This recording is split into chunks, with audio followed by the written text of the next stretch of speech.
আসসালামু আলাইকুম everyone, this is Naim from review.com। আমাদের আজকে অতিথি হচ্ছে Oppo A9 2020। এই ফোনটি যদিও সেপ্টেম্বর মাসে রিলিজ হয়েছিল, তবে এখন পর্যন্ত 25,000 টাকা বাজেট রেঞ্জের মধ্যে এই ফোনটি তাদের অবস্থান ধরে রেখেছে।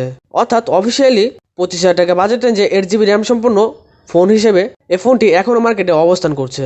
তো কি আছে ফোনটিতে তা জানতে সম্পূর্ণ ভিডিওতে দেখতে থাকুন। ফিরছি ইন্টার পর।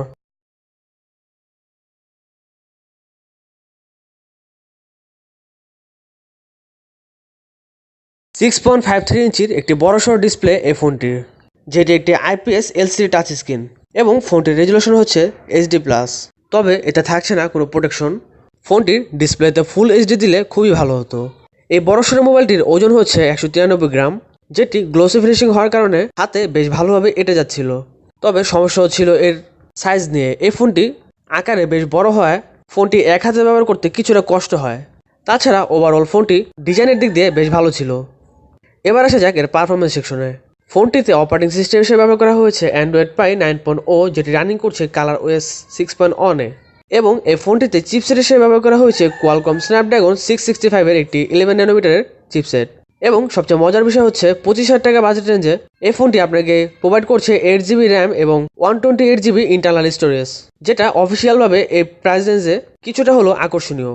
এবং এই ফোনটির প্রসেসর হিসেবে দেওয়া হচ্ছে 2.0 GHz এর অক্টাকোর প্রসেসর। তার জিপি হচ্ছে Adreno 610। ফোনটিতে থাকছে 3.5mm এর audio jack, type C port, speaker grill এবং নয়েজ ক্যান্সেলেশন মাইক। এবং এই ফোনটিতে আপনি একসাথে দুটি সিম এবং একটি মেমোরি কার্ড ব্যবহার করতে পারবেন সর্বোচ্চ 512GB পর্যন্ত। তবে ফোনটির সবচেয়ে বিরক্তিকর জিনিস ছিল এর ফিঙ্গারপ্রিন্ট। অর্থাৎ আপনি যদি পাওয়ার বাটনে হাত দিয়ে ফিঙ্গারপ্রিন্ট টাচ করতে যান, তাহলে আপনাকে কিছুটা কষ্ট করতে হবে। অর্থাৎ ফিঙ্গারপ্রিন্টে আঙ্গুল রিচ করাতে কিছুটা কষ্ট হচ্ছিল। তবে কিছুদিন ব্যবহার করার পরে আপনি এই বিষয়টি নিয়ে অভ্যস্ত হয়ে পড়বেন। এবং এই ফোনটিতে থাকছে নোটিফিকেশন লাইট এবং সফটওয়্যার বেস ফেস আনলকের সুবিধা। এবার কথা বলা যাক এই ফোনটির ক্যামেরা সেকশনে। এতে ব্যবহার করা হয়েছে কোয়াড ক্যামেরা সেটআপ, যার প্রথমটি হচ্ছে 48 মেগাপিক্সেলের প্রাইমারি ক্যামেরা, তার পরটি হচ্ছে 8 মেগাপিক্সেলের ওয়াইড অ্যাঙ্গেল ক্যামেরা, পরটি হচ্ছে 2 মেগাপিক্সেলের টেলিফোটো লেন্স এবং সর্বশেষ 2 মেগাপিক্সেলের ডেপথ সেন্সর। এবং আপনি এই মোবাইলটি দিয়ে সর্বোচ্চ 4K ভিডিও রেকর্ডিং করতে পারবেন। এবং এই ফোনটির ফ্রন্টে ব্যবহার করা হয়েছে 16 মেগাপিক্সেলের ফ্রন্ট ক্যামেরা এবং আপনি এতেও সর্বোচ্চ ফুল HD পর্যন্ত ভিডিও রেকর্ডিং করতে পারবেন। এই ফোনটি দিয়ে তোলা ছবিগুলো বেশ ভালো উঠলো, এতে ডিটেলসের কিছুটা ঘাটতি থেকেই যায়। তবে কায়দা করে ছবি তুলতে পারলে ছবিগুলো বেশ ভালো দেখায়। এই মোবাইল দিয়ে তোলা ছবিগুলো আপনারা দেখতে থাকুন এবং কমেন্ট করে জানান এই মোবাইল দিয়ে তোলা ছবিগুলো কেমন ছিল।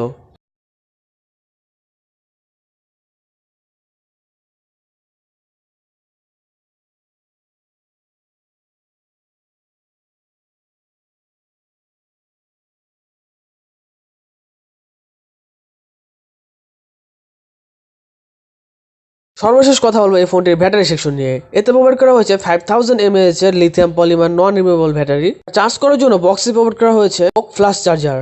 সব মিলে কথা বলতে গেলে এই ফোনটি 25,000 টাকা অফিসিয়াল বাজেট রেঞ্জে সব দিক দিয়ে বিবেচনা করলে একটি পারফেক্ট পজিশনে রয়েছে। তো যারা Oppo A9 2020 ফোনটি কিনতে যাচ্ছেন, তাদের উদ্দেশ্যে বলতে চাই আপনি ফোনটি কিনতে পারেন। এই ছিল আমার Oppo A9 2020 এর রিভিউ। ভিডিওটি ভালো লাগলে অবশ্যই আমাদের চ্যানেলটি সাবস্ক্রাইব করবেন এবং যারা অলরেডি সাবস্ক্রাইব করেছেন তাদেরকে অসংখ্য ধন্যবাদ। আবার আসবো নতুন কোনো মোবাইলের রিভিউ নিয়ে। সে পর্যন্ত ভালো থাকুন, সুস্থ থাকুন। আসসালামু আলাইকুম।